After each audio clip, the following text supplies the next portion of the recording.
Have you ever heard the harsh reality of life after 80 from anyone? Crossing into your 80s brings a quiet shift that few people talk about, not the surface level stuff like birthdays or slower mornings, but the deeper, often unspoken changes. It's a time filled with both wisdom and lost presence, distance, deep peace, and sometimes deep loneliness. And if you're not prepared for some of those shifts, they can catch you off guard, leaving you wondering, why didn't someone tell me? In this video, we're walking through 5 brutal realities of life after 80. Not to scare you, not to depress you, but to offer clarity. Because when you see these things coming, you're no longer at their mercy. You can prepare for them, and you can meet them with strength instead of surprise. We'll talk about the shrinking circles, the body that doesn't bounce back the way it used to, the creeping dependence that feels uncomfortable, even when it's necessary, the quiet way society starts to overlook you. And that strange ache that shows up when old regrets meet too much time and too little purpose. Stay with us until the end, because while some of these truths may feel heavy, they also open the door to something powerful: acceptance, resilience, and a chance to shape the final stretch of life with the kind of dignity no one else gets to define. But let's talk about what really happens after 80 and how you can walk through it with open eyes, steady hands, and your head held high. Number 1, a social circle that quietly disappears. Even though it's not personal, time can leave a void in your life. No matter how strong or independent you are, one day you wake up and realize the phone doesn't ring as it used to. The invitations slow down, the family visits shorten, and the people who once filled your world start to fade frequently, without warning. Friends pass, neighbors move, siblings grow quiet, and longtime companions who once called every week start calling every few months. It's more hurried.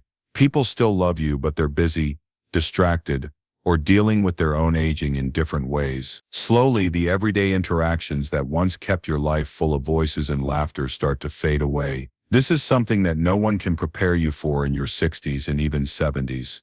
But after the age of 80, there comes a time when you start to outlive people and outpace conversations. At first, you might not even notice that it's happened. I knew a man named Walter, 84, who used to go to the same coffee shop every morning for years. The staff knew his order, and his friends met him there without texting. At first, there was a rhythm, but over time, some of his friends stopped coming. Others moved, and others simply stopped driving. One day, Walter told me, "It's strange to walk into a place where everyone used to know your name, and now you're just the man in the corner booth." It's the realization that the number of people who truly know you is decreasing, and you can't stop it.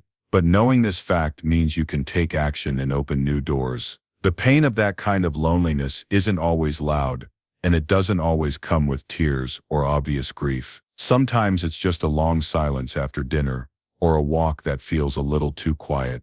You can maintain connections even when others have closed. You can do this through a church group, a weekly lunch, a phone call you initiate, or even a letter, because after 80, connections don't come to you the way they once did. This requires courage, but you've already got that courage in you. Number 2, your body stops bouncing back by the time you reach 80. It speaks clearly. The little aches that used to come and go now linger. The fatigue that once passed after a nap might extend into the following day. The truth that many people are surprised by this is that even minor health issues can linger. Problems have the power to drastically alter your life in an instant. You may wake up feeling fine and carry on with your day, but by the evening, something feels strange, such as a slight dizziness, a sore leg, or a cough that lasts longer than expected. Suddenly, you find yourself sitting in a waiting room and hearing phrases like monitoring imaging or possible admission. What was formerly dismissed with rest now requires care, and frequently, there is no way to return to the previous state of affairs. Not only is this time physically painful, but it's also unpredictable. Even if you do everything correctly, eat healthily, walk carefully, and get enough sleep, you still feel as though your body is making decisions that you didn't agree to, and a slip on the stairs could result in weeks of recuperation. A stomach illness can exhaust you for days, and even after you recover, things don't always go back to normal. Your breathing may become more difficult, your balance may feel off, and your recovery time may be shorter than it was before. I once met Gloria, an 81-year-old woman who was intelligent, active, and proud of her independence. She enjoyed wandering the neighborhood, taking care of her backyard garden, and participating in her book club. However, everything changed after she suffered a small fall while pruning a rose bush. It wasn't the injury, it was the aftermath. Her confidence declined as weeks of rest grew into months of diminished strength. "I thought I was just taking a break," she said, "but my body reacted negatively to it." "That's the part no one tells you at 80, she said. "Rest is not always restorative in the same way. If you're not careful, it can turn into decline. Sometimes, even when you're careful, your body decides to slow down because you're not bouncing back. Instead, you're adapting forward." The strength in knowing this is that you begin to honor your energy more wisely and learn to pace yourself out of respect for what your body has carried you through, not out of fear, but because you treat health as a daily practice that is sacred and not a guarantee. When you do that, your footing becomes steadier and you walk more slowly, even if the bounce is gone, but more aware. You rest longer, but more intentionally, and you begin to see that even a slower body can still carry a strong spirit. If you're still watching this video and finding these insights valuable, please comment number 2 below to let me know you're here. And if you haven't subscribed yet, I recommend you subscribe and turn on the bell so you don't miss any videos. Your support helps us continue creating good content to inform and inspire you. Now, let's move forward. Number 3, a growing need for help, no matter how independent you are. One of the hardest pills to swallow. After 80, is this: you start needing help for things you used to do without thinking.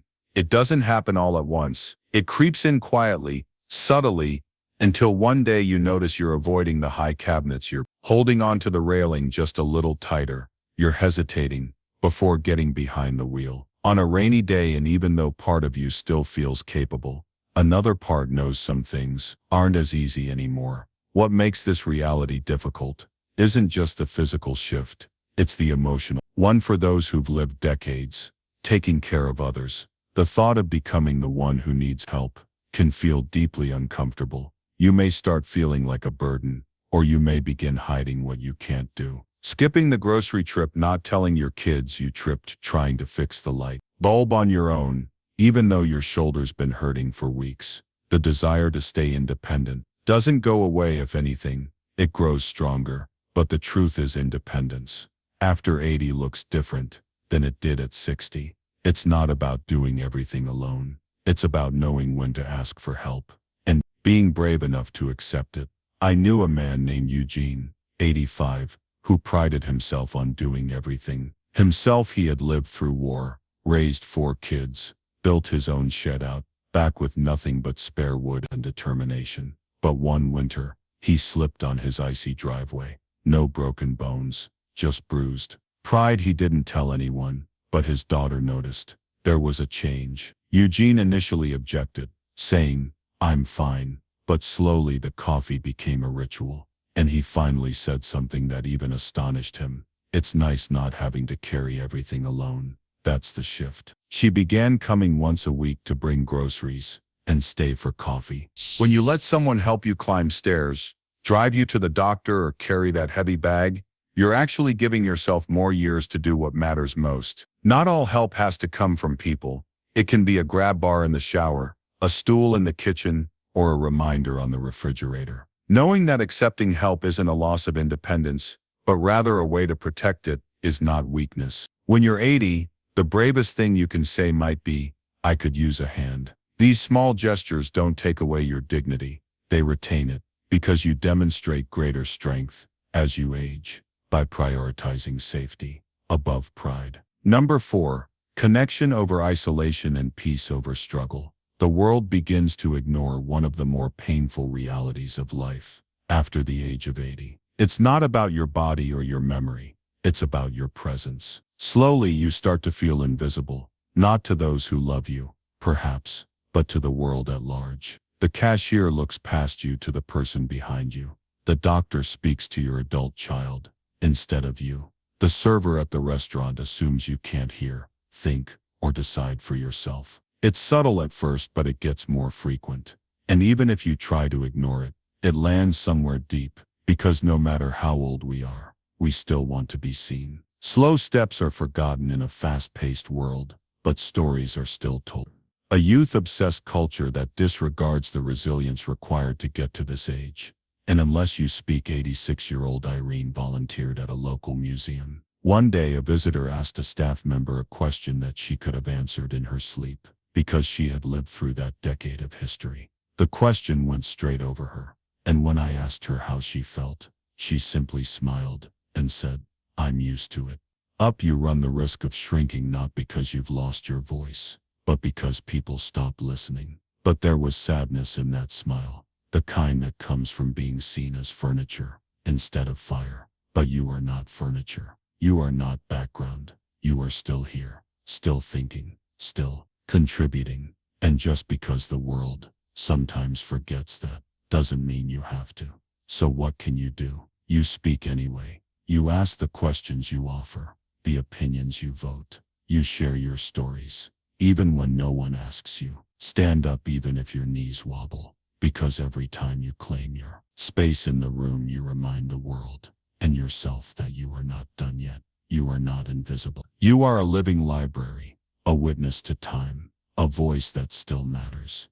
And you don't have to shout to be heard. You just have to refuse to disappear. If you're still watching this video and finding these insights valuable, please comment number 4 below to let me know you're here. And if you haven't subscribed yet, I recommend you subscribe and turn on the bell so you don't miss any videos. Your support helps us continue creating good content to inform and inspire you now. Let's move forward. 5th is a sense of regret if your purpose isn't rethought. As you get older and into your 80s, a strange quietness descends on you. It doesn't just happen in your home or on your schedule, but it also slows down your life. This slowness creates space for reflection and replay, which can be lovely, but if you're not careful, it can turn into something heavy. It's not the loud, dramatic kind. It's the quiet kind that makes you wonder why you didn't take that chance when you had it. We celebrate the wisdom of aging, the freedom of retirement, the joy of grandchildren, and all of that is real, but so is the lingering question that often goes unspoken. What happens if you've spent your entire life working, giving, running, raising, serving, and then it all stops? It can feel like your purpose is fading with it. I knew a man named Stanley, 88, who had been a teacher for over 40 years. After he retired, he felt proud but strangely hollow. He once said, "No one needs me anymore." But that wasn't true.